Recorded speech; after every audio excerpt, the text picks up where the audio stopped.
ये बिहार में तो जब रोग असाध्य हो जाता है, जिसका इलाज नहीं होता है, तो विशेष परिस्थिति हो जाती है। उसी प्रकार से बिहार की स्थिति लगभग ऐसी हो गई है जहां से हमारे प्रदेश को मजदूर राज्य का दर्जा प्राप्त हो जाना चाहिए।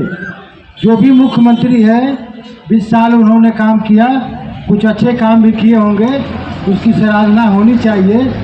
परंतु जिस प्रकार से बिहारियों की अगली खेप मजदूर बनने जा रही है, अब तक लगभग 3 करोड़ मजदूर, बिहारी मजदूर देश के अन्य प्रदेशों में किसी भी न किसी कंपनी में मजदूर हेल्पर ऑपरेटर बन गए हैं। उन बिहारियों की संख्या उत्तरोत्तर बढ़ती जाएगी। अगर इस तरह की व्यवस्था आप रखेंगे तो अगली खेप मजदूरों की खेप तैयार हो जाएगी। मशीनें लगेगी है गुजरात में, मशीन लगेगी बेंगलोर में, और बिहारी हेल्पर ऑपरेटर कहीं आपका रामपुर का भी हो सकता है, गाजीपुर का भी हो सकता है, और आपके आस पड़ोस के जो भी गांव है वहाँ का भी लेबर हो सकता है। तो इस परिस्थिति से बदलने के लिए हम सबको सामूहिक प्रयास करना चाहिए। हमारा जन स्वराज का जो टैगलाइन है, सही लोग, पहले हम लोग सही लोग, एक ही क्यों न हो, 2 ही क्यों न हो, हम लोग सही लोग की तलाश में हैं और उसकी सोच भी सही होनी चाहिए। बिहारी अस्मिता का जो बात है, हमारी जो रिस्पेक्ट है देश के अन्य प्रदेशों में बहुत गिरा है। चाहे इस बात को आप मानिए या नहीं मानिए, आपकी स्वेच्छा है। तो इसका मंथन, जैसे समंदर मंथन हुआ था तो उसमें विष भी निकले और अमृत भी निकला था, उसी तरह से बिहार का लगभग 3 दशकों का जो शासन, जो अपने आप को समाजवादी कहते हैं, उन्हीं के शासन व्यवस्था लगभग 3.5 दशकों से चल रहा है।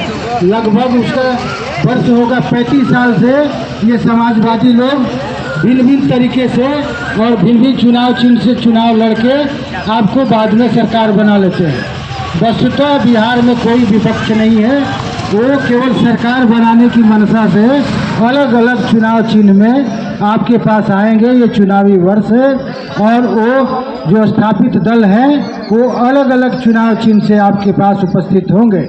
और बिहार में कुछ स्टेपनी दल है जो जातिगत आधार पर बने हैं, और बिहार की 2 बड़ी खेमा है विचारधारा राजनीति की, देश की। एक भारतीय जनता पार्टी के नेतृत्व पर है और दूसरी कांग्रेस पार्टी है।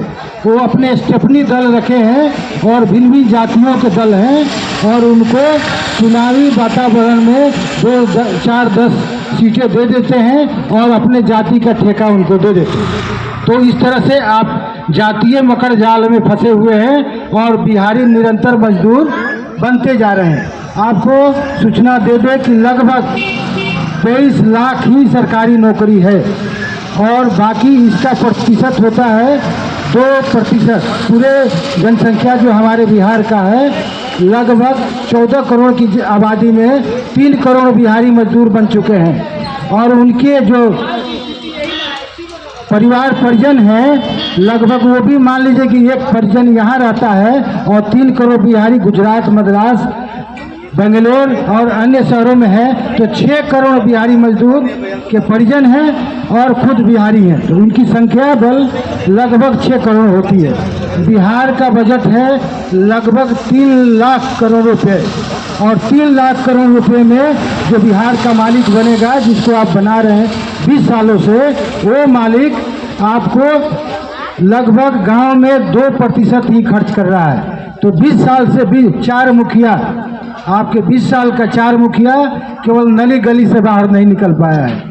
तो हमको लगता है कि बिहार के मुख्यमंत्री जो भी बने, उसको लेबर कॉन्ट्रैक्टर के रूप में स्थापित कीजिए। वो मुख्यमंत्री की कुर्सी पर बैठने के लायक नहीं है, क्योंकि वो लगातार मजदूर बना रहा है। बिहार में 300 की दिहाड़ी कमाने के लिए 3000 किलोमीटर जाता है बिहारी, और